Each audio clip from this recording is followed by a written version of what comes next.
What began as a tense exchange during a live political segment transformed into something no one expected.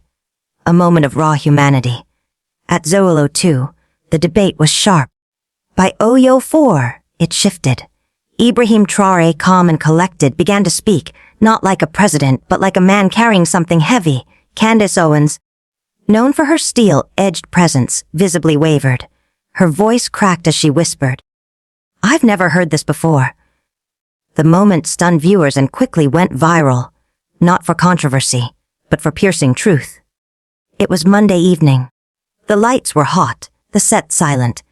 Candace adjusted her earpiece, spine straight.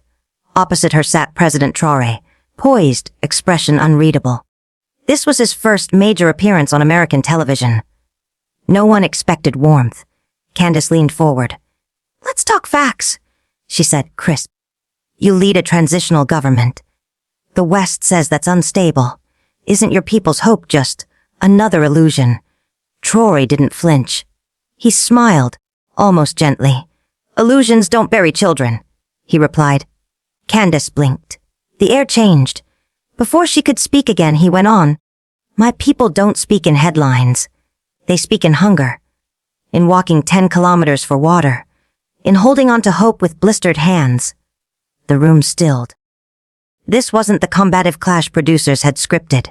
In the control booth, a director mouthed, "What's happening?" Candace shifted in her seat, unsettled. He wasn't deflecting. He wasn't even debating. He was revealing. Something flickered behind her eyes, though no one saw it. Not yet. 10 minutes in, her tone softened.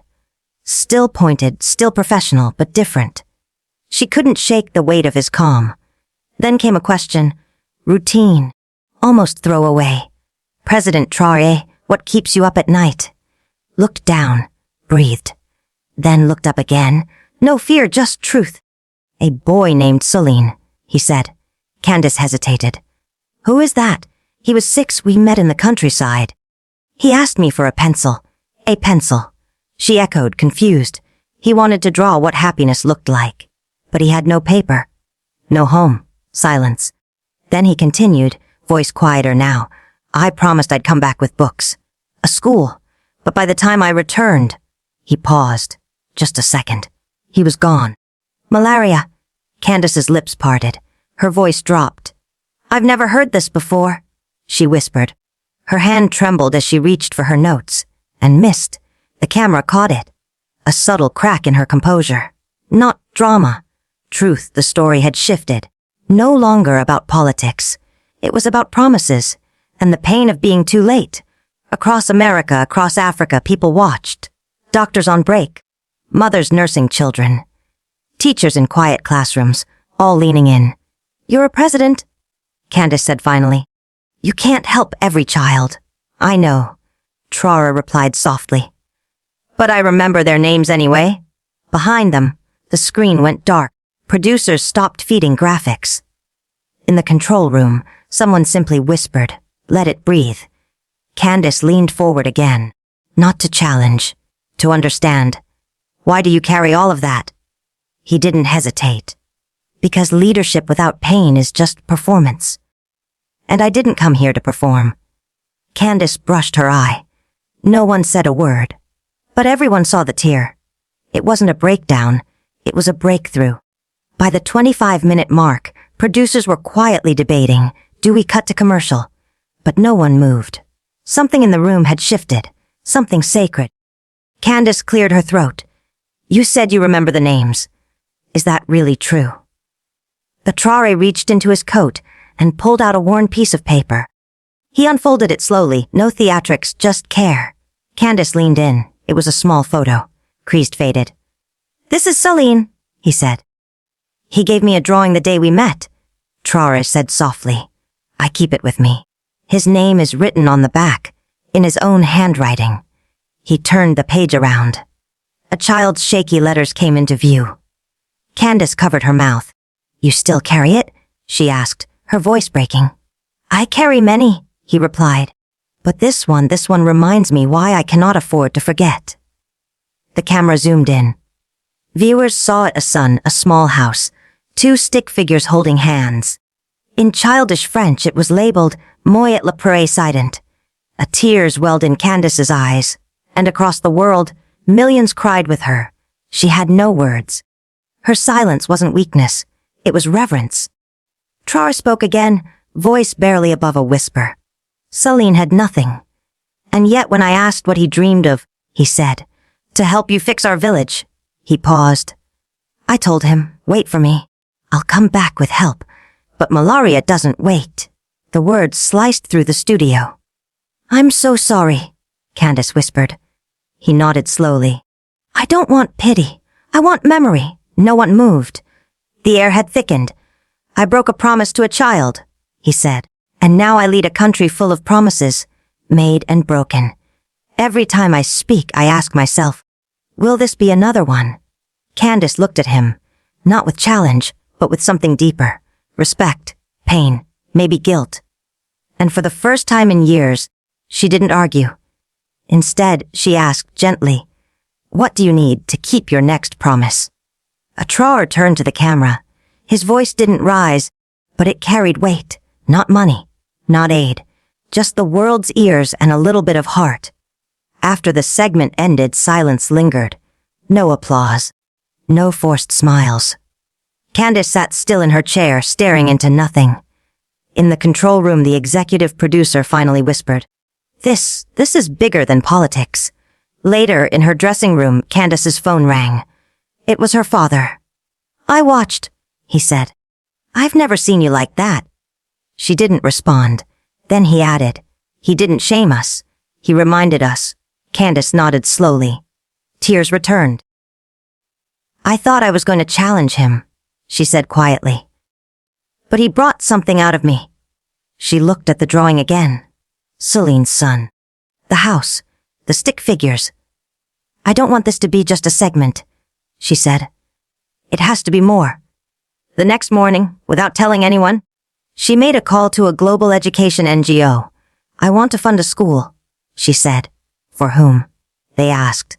"For a boy named Celine," she whispered. And just like that, something shifted. Not in politics, in purpose. By midday, the interview clip had gone viral. It wasn't edited. It wasn't dramatized. It was just real. A 3-minute clip of President Traoré holding Celine's drawing had over 47 million views. Hashtags like Fathapromise, Fa Remember Celine, and Faf Truna Truth flooded timelines. From Ghana to Chicago, Paris to Johannesburg, people shared tearful reactions. One woman posted, "I've never cried watching an interview. This broke me." But the most unexpected response came from Candace Owens herself. She posted the clip with no caption. Just a black heart emoji and a photo of the drawing. No one had ever seen her like that, and in her silence, she said everything.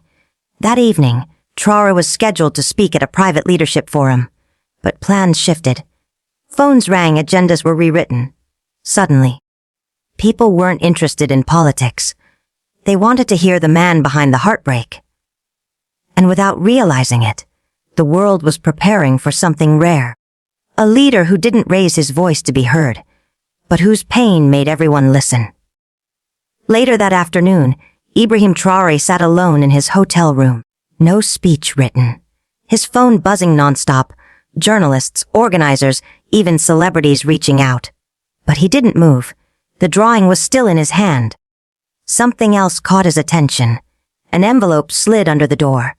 No name, no note, just one word written in black marker, Mercy. He opened it. Inside was a handwritten letter. It read, "Mr. President, I've hosted interviews with presidents, senators, even kings. I've debated them all. But today I wasn't debating. I was listening.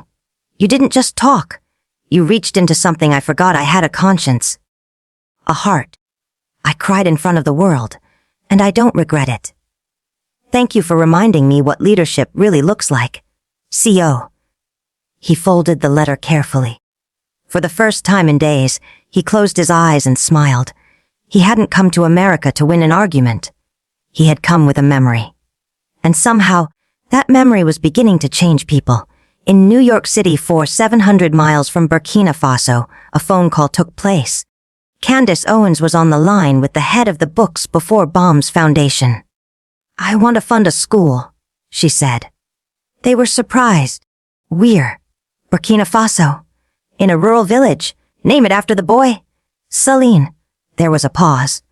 Are you sure? They asked. Candace took a breath. No politics.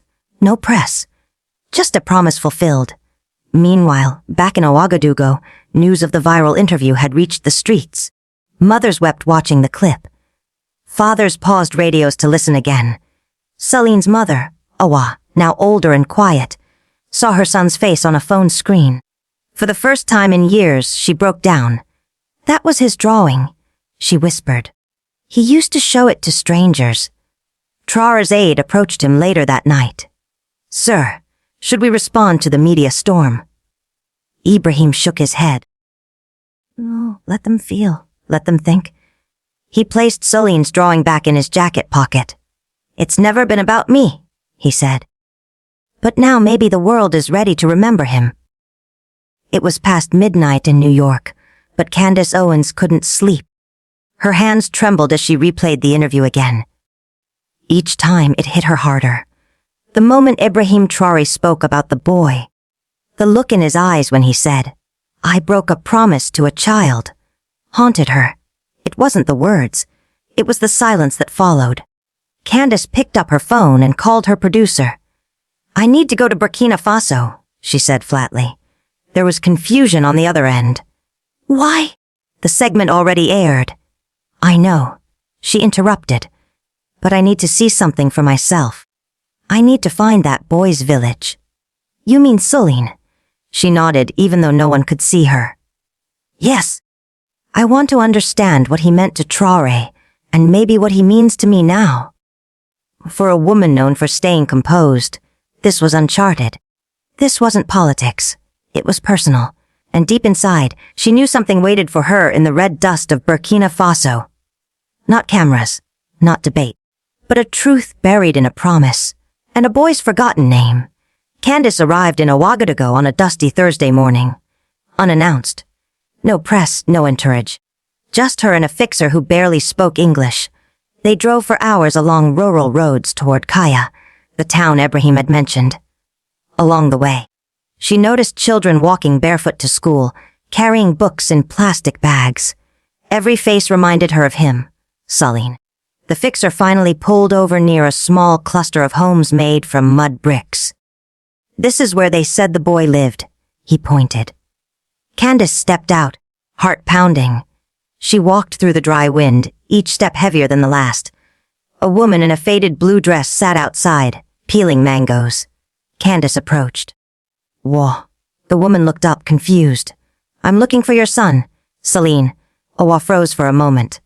Time stood still. She hadn't heard that name spoken aloud in years. Her lips trembled. You knew my boy? Candace swallowed the lump in her throat. No, she whispered. But someone who loved him very much told the world his story. And for the first time in her career, Candace Owens began to cry. Not for ratings, but for a mother she never knew and a boy who changed a president.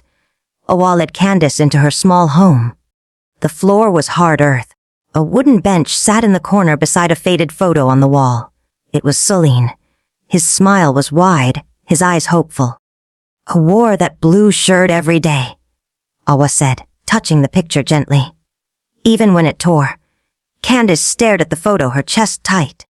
Ibrahim said he promised Celine a school, she said quietly, but he never got the chance to build it. Awa nodded, eyes moist. There was an attack in the region days after their visit. Everything was abandoned. We were moved. We never saw him again. Candace sat still for a long time. Then, she took out her phone, opened her notes, and typed one sentence. The boy in the blue shirt must be remembered. She looked at Awa. I don't want to just report this. I want to help finish what he started. Awa placed a worn hand on hers. You've come far, daughter. Maybe this time someone will keep the promise. Candace clutched her hand. And in that quiet village, surrounded by silence and sun, something deep inside her began to change, not as a journalist, but as a human being. That evening, back in her guest house, Candace Owens found an envelope slipped under her door. There was no name, just handwriting that read, "For the one who asked about the boy." She tore it open. Inside was a letter, old, the ink slightly smudged. It was addressed to Suleimana and signed by Ibrahim Traoré. Candace sat down and read it out loud. "My little brother, I promised you a school. I failed you. But I will not let the world forget you. One day, someone will come and carry your name further than I ever could. Until then, forgive me. Sleep peacefully." Her eyes welled up. She knew instantly this was not meant to be seen by the public. It was personal, a secret carried in silence. She folded it slowly and held it close to her chest, the strength it took to write those words, not as a politician, but as a man full of regret, shook her. "This isn't just a story anymore," she whispered. "This is a legacy." And just like that, the weight of that promise became hers too. Candace arranged one final interview. This time off camera. Ibrahim Traoré agreed under one condition: no politics, just honesty. They met in a small courtyard behind the presidential residence. No guards, no microphones, just 2 chairs and the sound of crickets. She handed him the letter. "I found this." He stared at it for a long time. Then, slowly, his fingers reached out and brushed it gently. "I thought it was lost," he said softly. "I didn't know presidents wrote letters like that," she replied. He smiled sadly. "We do. We just don't send them." Candace looked him in the eye. "Why didn't you ever talk about Sulene before?" His answer was almost a whisper. "Because it hurt. And because I feared people would think I was weak." She shook her head, eyes moist again. "No. This is the strongest thing I've ever seen." There was silence. Then Traoré spoke again. "Maybe it's time to build the school." Not as a promise, but as a beginning. Candace nodded. And in that quiet, something changed between them. Not a journalist and a president, but 2 people who carried a boy's memory and were ready to build something true. The next morning, Candace went live. This time, not from a studio, but from the land where Sulene once stood. Behind her was a large sign, freshly painted, "Sulene Foundation Education for Every Child." She turned to the camera, voice shaking. "Sometimes we chase headlines and ratings. But today, I'm not here as a commentator. I'm here as a witness." She paused, holding back tears. "I met a mother who still speaks to her son in her dreams. I met a president who wrote a letter he never thought anyone would read. And I found a boy, gone too soon, who changed everything." Candace looked into the lens.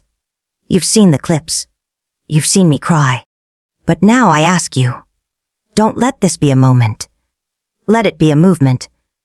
The feed cut to footage of children playing where the foundation would be built. Donations poured in. Comments followed. The stream flooded with responses. For the first time in her career, Candace Owens wasn't trending for what she said, but for what she felt. This wasn't about left or right anymore. It was about right and wrong. And it was just the beginning. 4 days after the segment aired, Candace Owens returned to the site. Construction hadn't begun yet, but the land no longer felt empty. Children were already there, running barefoot, drawing alphabets in the dirt, laughing freely. President Ibrahim Traoré arrived quietly. No cameras, no grand speeches. He crouched beside a small boy writing the word hope in the soil. "Do you know who Sulene was?" he asked softly. The boy shook his head. "He was a boy like you, brave, smart. But the world failed him, so now, we build something better." Candace watched from a distance, her heart swelling. She had seen leaders talk about the future. But here was one building it with his bare hands. Traoré reached into his pocket and placed a small wooden nameplate in the dirt. "Sulene's class." It was hand-carved, clearly old. Candace realized it must have been made years ago, when the promise was still just a dream. She wiped her eyes again and whispered, "This is what truth looks like." That evening, the internet exploded. Candace's raw footage, unfiltered, unedited, was posted. It spread like wildfire. But something unexpected happened. No one argued in the comments. No political fights, no outrage, just pain and hope. People from every background, left, right, African, American, shared stories of promises they couldn't keep and how they wished for a second chance. One comment read, "I'm naming my first child Soline." "Thank you, President Traoré." Another said, "For once, I saw a leader act like a father, not a king, and it healed something in me." That night, President Traoré received a video call. It was Soline's mother. She was older now, wrinkled but strong. "I saw the sign," she said, smiling through tears. "You kept your word, Ibrahim." He looked down, overwhelmed. "I tried. I'm still trying." Her voice was soft but firm. "That's all we ever asked, that someone try." The screen went dark. He sat in silence, the weight of forgiveness resting gently on his shoulders. 1 week after the original broadcast, Candace Owens sat at her desk again. No lights, no makeup, no team.